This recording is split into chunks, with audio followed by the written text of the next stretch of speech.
IT নেটওয়ার্কে আপনাকে স্বাগতম। মাইক্রোসফট ওয়ার্ডের শর্ট ট্রিক্সে আপনাকে স্বাগতম। আমাদের আজকে বিষয়টা হচ্ছে যে ওয়ার্ডে আপনি যখন কোনো টেবিল নিয়ে কাজ করবেন, সেই টেবিলের নাম্বারিংয়ের প্রবলেম থাকে। যে নাম্বারগুলো করার ক্ষেত্রে দেখা যায় আপনি এক টেবিলে নাম্বার করেছেন, দ্বিতীয় টেবিলে নাম্বারগুলো করতে পারছেন না। তো অটো কিভাবে আসবে নাম্বারিং সেটা দেখাবো। সম্পূর্ণ ভিডিওটা দেখবেন, চ্যানেলটা সাবস্ক্রাইব করে রাখবেন। ধরেন আপনি একটা টেবিল নিলেন, এখানে নিলাম, কয়েকটা টেবিল নিলাম। নেওয়ার পরে এখানে আমার যে টেবিলগুলো হয়েছে, ধরেন এই রতে এই কলামে আমার নাম্বারিং হবে। তো আমি এই কলামটা পুরোটাই সিলেক্ট করলাম। করার পরে এখানে দেখেন এই যে নাম্বারিং যে অপশনটা আছে, এই অপশনে ক্লিক করো। ক্লিক করার পরে এখানে দেখেন যে এখান থেকে যে কোনো একটা নাম্বারিং নিলে, আমি যে কোনো একটা নাম্বারিং নিলাম, এটা নিলাম। নেওয়ার পরে এখন দেখা যায় যদি আমি এটাকে সরিয়ে দিতে চাই, তাহলে এখান থেকে সরিয়ে দিয়ে এটাকে ছোট করলাম।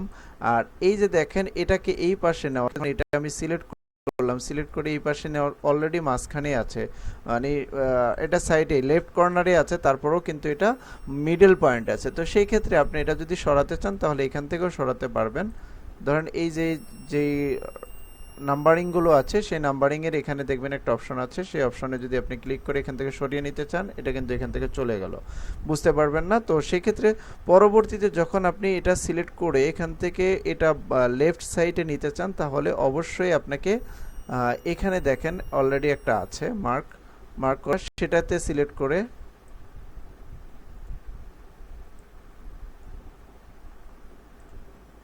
পুরোটাই মার্ক করে দেন এখান থেকে সিলেক্ট করে একটা একটা করে নিতে পারবেন।